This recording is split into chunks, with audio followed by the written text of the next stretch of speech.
Okay भाई, सो आ चुके हैं हम लोग एक आखिरी पड़ाव के ऊपर अपने, यहाँ पे तुम्हारे पास केवल दिसंबर बचा हुआ है और भाई जनवरी के अंदर तुम्हारा एग्जाम है।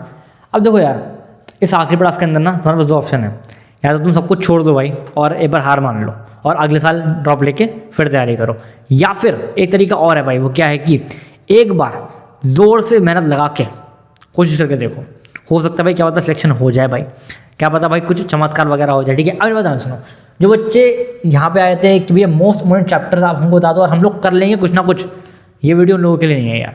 ठीक है, मैं उन बच्चों को भाई यहाँ पे टारगेट कर रहा हूँ भाई, जो एक्चुअली मोस्ट इंपोर्टेंट चैप्टर्स को जानने के बाद में उनके ऊपर पढ़ाई करना स्टार्ट करने वाले हैं, उनके लिए भाई ये वीडियो है। ठीक है, अगर तुम ऐसे बंदे हो जो देख के चले जाओगे तो अभी चले जाओ। ठीक है, अब सुनो दूसरी भाई, बहुत सारे बच्चों से पूछते हैं कि भाई क्या अभी भी चीज़ पॉसिबल है कि भैया मैं स्टिल जो जेई है वो क्रैक कर लूँ। देखो यार, मैं आपसे साफ बात बोलता हूँ कि व्हाट इफ अगर नहीं होता, मैं बोलता हूँ अगर नहीं भाई तुम नहीं कर सकते क्रैक, अब क्या, अब तुम क्या करोगे?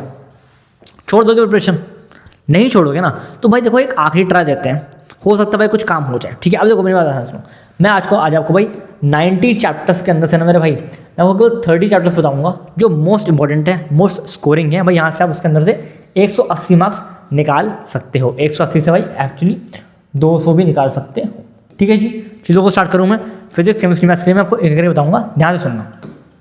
देखो पहले बात करते हैं भाई फिजिक्स के अंदर। ठीक है, ये सारे के सारे इंपॉर्टेंट चैप्टर्स लिखे हुए हैं, अब मैं इनको पढ़ के ऑब्वियसली आपका टाइम बर्बाद नहीं करूँगा, लेकिन यहाँ पे ध्यान से देखो, ये आए हैं भाई, ये जितने भी नंबर लिखे हुए हैं इसका मतलब ये है कि कितने इस पर्टिकुलर चैप्टर से कितने नंबर ऑफ सवाल आए हुए हैं। ठीक है, हर एक साल ऑलमोस्ट कितने सवाल आते हैं और आपके इस साल भी कितने सवाल आएंगे। ठीक है, अब देखो मैं आपको चीज़ बताता हूँ कि मॉडर्न फिजिक्स इज ईजी। ठीक है, यूनिट ईजी है, इलेक्ट्रोस्टैटिक्स ईजी है, ग्रेविटेशन आसान है। अच्छा एक बार मैं आपसे बताना चाहता हूँ क्या कि इलेक्ट्रोस्टैटिक्स के बाद में ही आप ग्रेविटेशन पढ़ना है या फिर ग्रेविटेशन के बाद में इलेक्ट्रोस्टैटिक्स पढ़ना, मतलब इन दोनों को साथ में पढ़ना भाई, बिकॉज ये साथ में जब पढ़ोगे तो आपको बहुत ईजी पड़ेगा। ठीक है, अच्छा थर्मोडायनेमिक्स आप मीडियम कह सकते हो, बहुत ईजी नहीं है, बहुत टफ नहीं है। ठीक है, रे ऑप्टिक्स मैं आपको काइंड ऑफ कह सकता हूँ कि हाँ भाई ये थोड़ा सा टफ में आ जाएगा आपके लिए। मैं आपको बता दूँ कि जिससे कि आप जब इनको पढ़ने जाओगे ना वन शॉट्स वगैरह से, जिससे कि आपको समझ में आ पाए कि हाँ भाई आपको कितना टाइम लगेगा और आपको किस तरह से इन चीज़ों को करना है। ठीक है, मैं आपको इसलिए इजी टफ मीडियम बता रहा हूँ। ठीक है, मैथमेटिक्स आप इसको भाई मीडियम में मान सकते हो। ठीक, करंट इलेक्ट्रिसिटी आप इसको इजी मान सकते हो, थोड़ा सा लेंदी है, ये लेंदी है लेकिन इजी बहुत है। और भाई यहाँ से ना देखो 2 सवाल आते हैं हर साल। ठीक है, तो ध्यान रखना।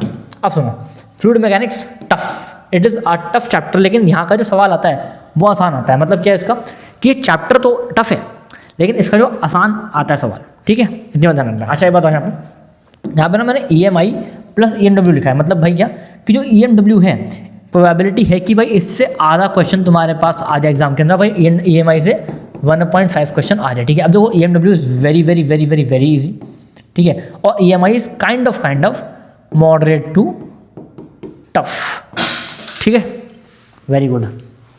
अब सुनो नेक्स्ट बात करते हैं केमिस्ट्री के बारे में। ठीक है, ये सारे के सारे चैप्टर्स हैं, इनको देख लो एक बार। अब देखो फिर से बोल दूँ, ये क्या लिखा हुआ है भाई, कितने कितने यहाँ पे हमारे पास क्वेश्चन आते हैं एक चैप्टर से। ठीक है जी, अब सुनो, mole concept easy easy easy easy, GOC is kind of medium. ठीक है, मैं आपको बताऊँगा कहाँ से पढ़ना है, बिकॉज ये तो सब तो मैंने आपको ऑलरेडी पढ़ाया हुआ है। ठीक है, coordination compound it is kind of medium, लेकिन अगर तुमने एक बार इसको कर लिया ना भाई तो तुम्हें बहुत अच्छे से आ जाएगा। पता है यहाँ पे जो मैंने लिखा हुआ ना, तो यहाँ पे भाई ये सवाल 2 से 3 भी आ सकते हैं, depending upon your shift, depending upon your किस्मत। ठीक है, ध्यान से इसको बहुत इंपॉर्टेंट कर लेना है। ठीक है, अब सुनो, D&F ब्लॉक ईजी है। ठीक है, केमिकल बॉन्डिंग भाई साहब वेरी इजी। पूछो क्यों भैया वेरी इजी क्यों? देखो यार मैं बताऊँ आपको, ये जो है ना ये लेंदी है मेरे भाई।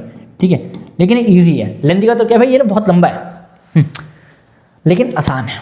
ठीक है, तुम कर ले जाओगे। इसमें ना बेसिकली कुछ एल्गोरिदम होते हैं कि भाई हाइब्रिडाइजेशन तुमको निकालनी आनी चाहिए, MOT थ्योरी आनी चाहिए, बॉन्ड ऑर्डर निकालना आना चाहिए, मैग्नेटिक मोमेंट निकालना आना चाहिए एंड ऑल दैट। ठीक है, तो यही सब सवाल आते हैं इसके ऊपर। ठीक है, हो गया।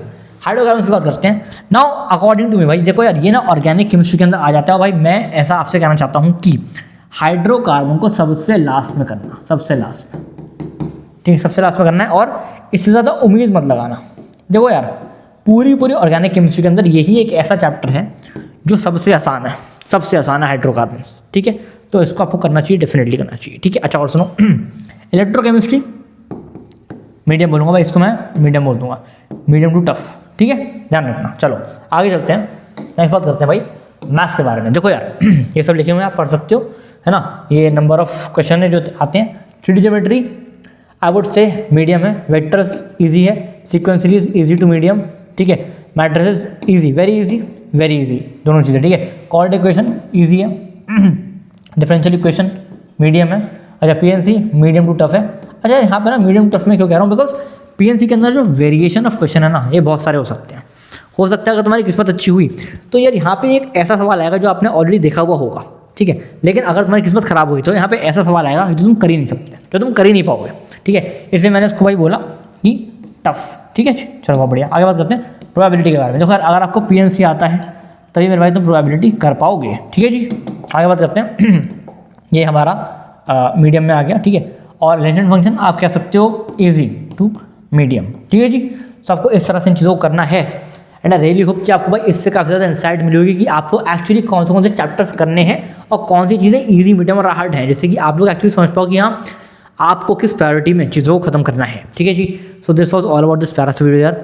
आई रियली होप तुम्हें अच्छा लगा होगा और मुझे बताना कि तुम्हें नेक्स्ट चीज़ क्या चाहिए इस चीज़ के ऊपर, ठीक है जी। हम मेरे नेक्स्ट वीडियो के अंदर, तब तक के लिए ओके बाय।